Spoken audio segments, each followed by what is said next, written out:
Hey everybody. So in this video I wanted to talk about agreement, subject-verb agreement, and pronoun agreement. So this is what your exercises and quizzes are on this week. And then I'm going to go over some of the homework exercises in this video as well. So probably one of the most challenging aspects of subject, verb, and pronoun agreement is keeping indefinite pronouns straight. So, if you're familiar with indefinite pronouns, that can actually help you avoid a lot of mistakes that you make with agreement. And when we talk about agreement, we're always talking about singular and plural, okay? So the idea being that if you have a singular subject, then you should have a singular verb. If you have a plural pronoun, it should be referring to a noun that is also plural. All right, so it's making sure that our singulars and our plurals match in a sentence. Okay, indefinite pronouns tend to create, or they can create some confusion. All right, because what an indefinite pronoun is a pronoun that is not referring to a specific noun like most pronouns are. So if I use the pronoun he, then I'm referring to a specific person. Okay, if I use the pronoun they, I'm referring to a specific group of people. And so when we talk about that reference, the word we use is antecedent, right? So if I use the pronoun he, there should be an antecedent for that pronoun, so it's clear who I'm talking about. But with indefinite pronouns, you don't necessarily need antecedents. You're speaking a bit more generally, and that's partly why the agreement issues arise, is that there are certain indefinite pronouns that seem like they should be plural but are actually singular. Okay, and most indefinite pronouns are actually singular. One way to remember the singular ones, any indefinite pronoun that ends in one, body, or thing. Okay, the things actually don't have mentioned here on this slide, but like anyone, everyone, no one, someone, anybody, everybody, nobody, somebody. But it also applies if I say everything, nothing, something. Okay, these are all indefinite pronouns. They're always singular. So even though when you say everybody, it's, obviously you're talking about more than one person. All right, grammatically it's singular. That's why you say everybody is coming, not everybody are coming, right? So when you say a word like everybody, what you're really saying is each person is coming, okay? Each is another one of the singular indefinite pronouns. Either, neither, the others, another, the other. It's important to kind of be familiar with this list, be familiar with the indefinite pronouns that are singular, because otherwise, you can have agreement issues. And when we look at the examples, you'll see how those agreement issues can come about. Okay. Some indefinite pronouns are plural, though. It's like both, few, fewer, many, others, several. They're always going to be plural. So you would always say both are, many are coming to the party. Okay, so those are always going to be plural.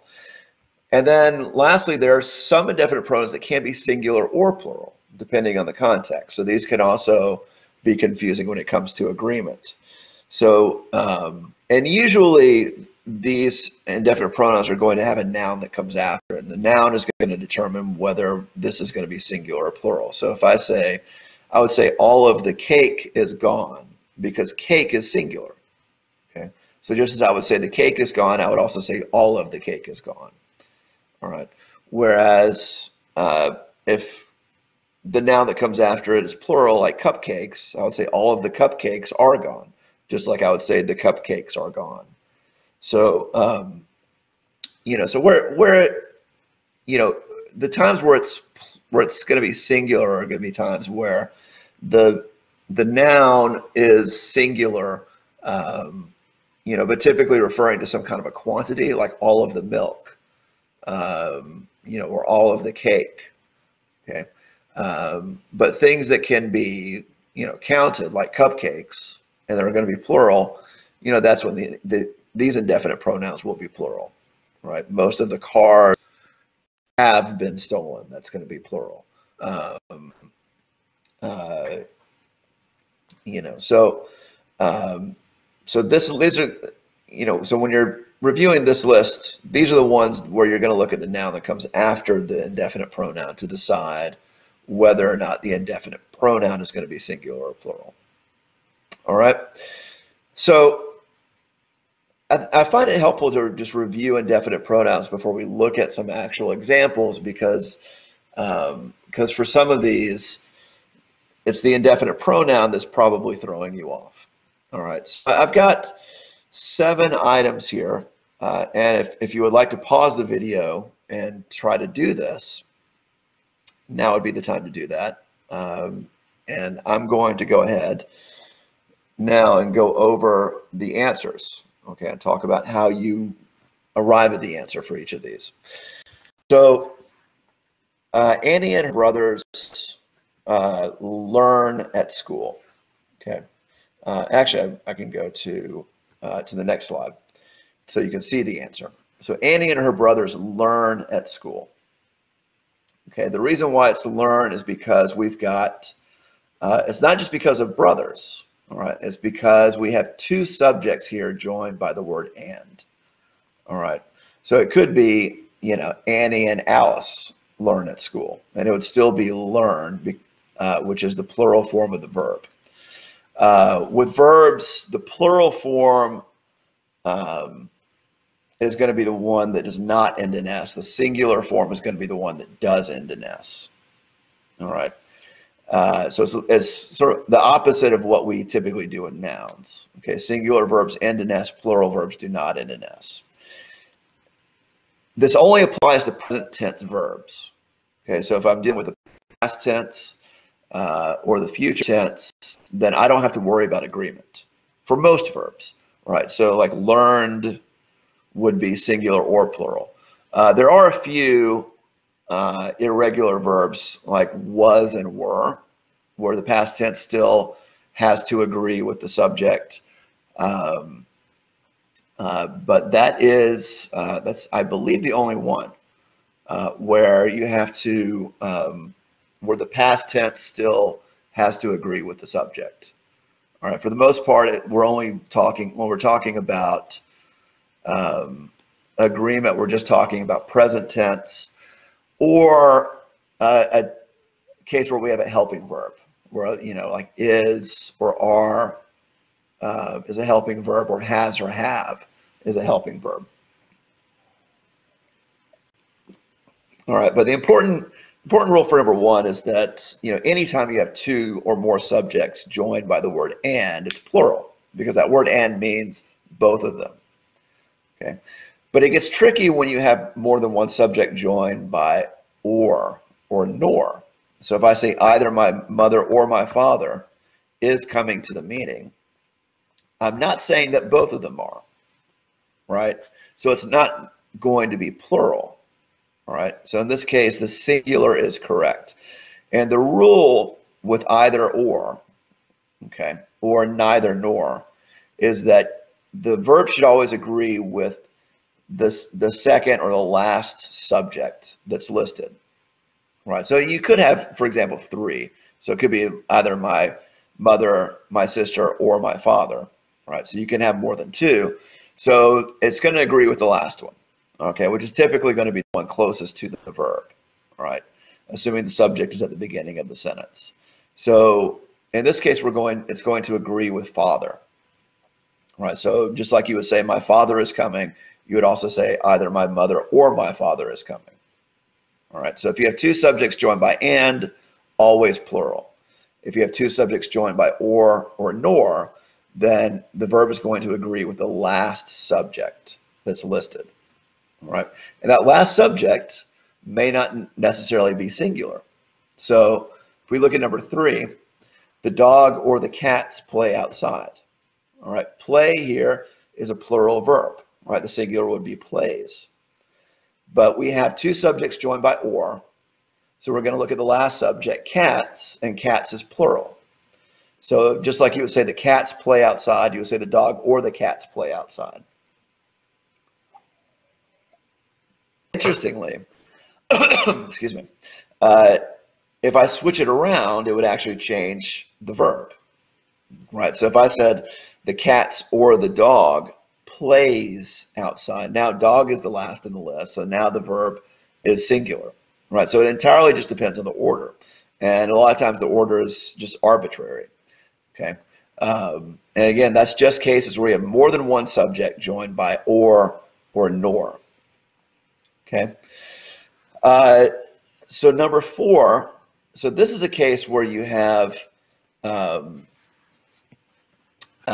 subject that's separated from the verb, right? So the subject does not come right before the verb. If I say, one of my sisters is going on a trip to France, all right? You might be tempted to think that sisters is the subject and the verb therefore should be are. My sisters are going on a trip to France. But if you think about it, of course, we're not saying that all of my sisters are going on a trip to France. We're only saying one of my sisters. So this is singular. The subject here is actually the word one, not sisters. So in this case, you have a prepositional phrase that comes after the subject. All right. And so, something else you might want to review to help you identify agreement issues is prepositions. So, and you can go online and find a list of prepositions. There's a lot of prepositions. So in a lot of ways, it's perhaps more helpful if you just become familiar with what a prepositional phrase looks like, right? A prepositional phrase always begins with a preposition like of, and then it ends in a noun like sisters, of my sisters. And what prepositions do is they show relationship. All right, so like if you think about a box, if I have a box and a book, okay, that book could be in the box, it could be under the box, it could be beside the box, I could throw the book over the box. So all of those words, in, under, beside, over, are all demonstrating the relationship between the book and the box. All right, so a prepositional phrase is going to begin with that preposition and then end with a noun. So in the box is a prepositional phrase, beside the box is a prepositional phrase, over the box is a prepositional phrase. So the rule grammatically is that if a noun comes after a preposition, if it's what we would call the object of a preposition, it's not going to be the subject of the sentence. Okay, the subject in this case is going to be before the preposition, not after the preposition. Right, and this idea also applies to number 5. The man with all the birds lives on my street. So with all the birds is a prepositional phrase. It begins with a preposition with and ends with a noun, birds. All right, so because birds comes after a preposition, it's not going to be the subject. Okay, so the subject of the sentence is man. All right, so we're saying the man lives on my street. So the verb needs to agree with man. Man is singular, so we need lives, which is the singular form of the present tense verb live. All right. All right, and then each of those books is fiction. Okay, so this is a case where we have an indefinite pronoun. Each is always going to be singular. So that's one reason why it's important to learn that list of the singular, what can be singular, what can be plural, what can be both, and be familiar with that list. So if I exchange each with all, because all can be singular or plural, all of those books are fiction. All right, because in that case, all we would look at the noun that comes after the preposition, books, to determine whether that indefinite pronoun is plural. If I had both of those books, okay, both is always going to be plural. So both of those books are fiction. Okay, but each is always singular. Okay, and same thing with nobody. Nobody is always singular. So that is that's always going to be nobody knows and not nobody know. All right.